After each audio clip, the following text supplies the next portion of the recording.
He's a man that rocked the White House and shook London. And this time, he's back. Mike Banning is back. And this time, he's been framed for a crime he didn't commit. And this time, he's back. Not to defend the president, but to avenge the near death of a friend. And this time, he's taking revenge. This time, watch the final in the trilogy.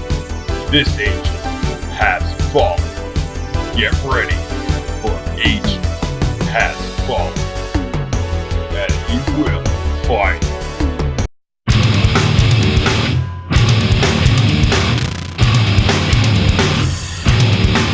Okay, you want to watch movies that where you can relive action, 80s action or early 90s action movies? We already been having this with the Fallen series. Okay, Angel Has Fallen. This movie is directed by Rick Roman Wogue or Wall. I am sorry. He's actually a film director, writer, actor, stunt performer, as well as he did such movies as Felon, Snitch, and Shot Caller, and the most recent installment of the Fallen series, Angel Has Fallen, also starring, of course, the always awesome and intimidating killer performance by Gerard Butler, Morgan Freeman, and conscientious by his absence, Aaron Eckhart's not on this movie for some reason. Oh well. All right, and Jada Pinkett joins the cast as an FBI agent trying to uncover. Okay, I'm gonna go to the synopsis of this movie. Okay, when a mercenaries fail to kill the president, which is now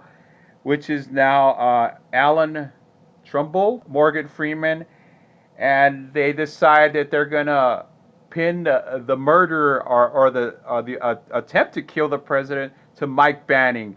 And Mike Banning is back, and what does he do best? He kicks ass. The Gerard Butler is so badass as usual as Mike Banning. He's kind of a little older. Yeah, he's a little bit older now, and they kind of when you're a Secret Service agent and a security guard or a personal bodyguard of the president, and you've been doing it for a little while, yeah, you're going to have a wear and tear in your body.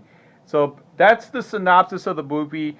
So basically this movie is about him getting framed for his supposed attempt to kill the president, who happens to be his friend. And so now he's on the run. So this movie kind of relives a little bit of The Fugitive, and it's still a tried and true and die-hardistic action movie that you come to expect from the Fallen series. And so he's kind of on the run, and he runs into his father, played by Nick Nolte, the always great, strange and weird, and he looks like he's always drunk. Nick Nolte. He sounds a little bit like this for some reason. You gotta love me. Oh, no. So Nick Nolte, Nick Nolte never ceases to amaze. He always never surprises me because he reminds me of the long list of actors as they get a little bit older Hollywood. They get these same hermit. He's kind of lives like a hermit, and he's trying to just trying to live his life because he feels guilty for leaving Mike Banning, his son, behind when he was a child, I'm assuming. And now he finally sees his son come back to him, and we're all supposed to believe that this is I want to talk about. Now let's talk about the positive of this movie. There's more story on Mike Banning, because when you think about Olympus Has Fallen and London Has Fallen, we know almost zero about Mike Banning.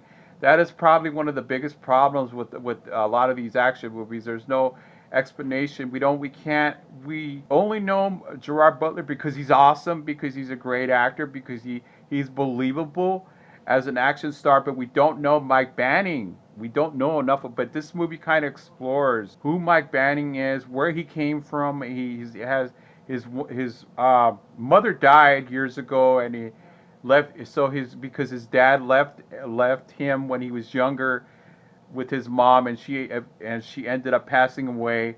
So now he's kind of like trying to. It doesn't feel like he's trying to. That's the thing I didn't understand. It feels like he's not trying to reconnect with his dad, and now he has to. This movie. Okay, The Fugitive is with Harrison Ford is Oscar nominee, Academy Award winning type film. This movie is still good. I'm gonna give you guys the rating a little bit. I just want to talk a little more about this movie, about the positives of the movie, so you kind of see more story on him, and he reconnects with his dad, and so Nick Nolte is able to meet his wife, and by the way, the other actress from the original Fallen series is not on this with the lady who played that one girl from Silent Hill. She's not on this movie, and we got a different actress to play his wife, Piper Parable, who's done mostly televisions, and she's done such movies as Edison Force, Delirious, and Cheaper by the Dozen, as well as Coyote Ugly.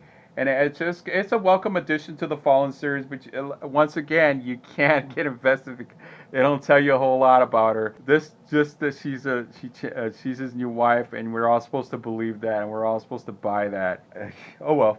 Whatever. Angel Has Fallen is nothing you haven't seen before, but it's done to a degree where you could actually sit there or go out and... In the end, Angel Has Fallen is nothing you haven't seen before, but it's enjoyable enough. And I want to point out another thing. It's not a negative, really. There's not that much action as there was in the first two. Especially the first, oh my God, that movie was devastatingly brutal, violent, over the top action. You feel like you feel like you're gonna get knocked out by just the sheer ferocity and intense action scenes. I'm kidding around. It's like overkill.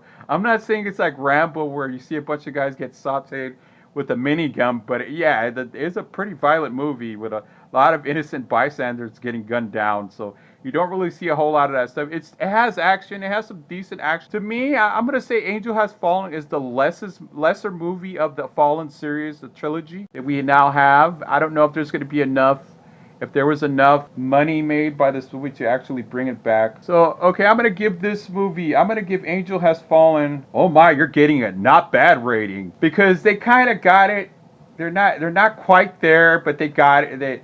It's enjoyable enough to watch. And in the end, it's like a conspiracy. And Jada Pinkett Smith's character, you don't really care much about her because she gets killed probably around the second act of the film, because she's trying to find out if Mike Banning is the killer. So she's able to find out at the end that the vice president is actually the culprit. And the murderers on this, they're supposed to be Russian. They say they're Russian because remember, that's the problem with movies today. It has to be politically correct, because there's a scene where the guy says, where the vice president said that just like how they meddled with the 2016 election. With the last election. You guys know what that means, right? Alright, okay. I hope you guys enjoyed this video. In the end, Angel Has Fallen is a great time. I had a good time. I'd buy this movie on Blu-ray. And it got the, oh my, you're getting it, not bad rating, because it is not bad. It's not an awful movie, okay? Alright, I will see you guys real soon. Peace out. Bye.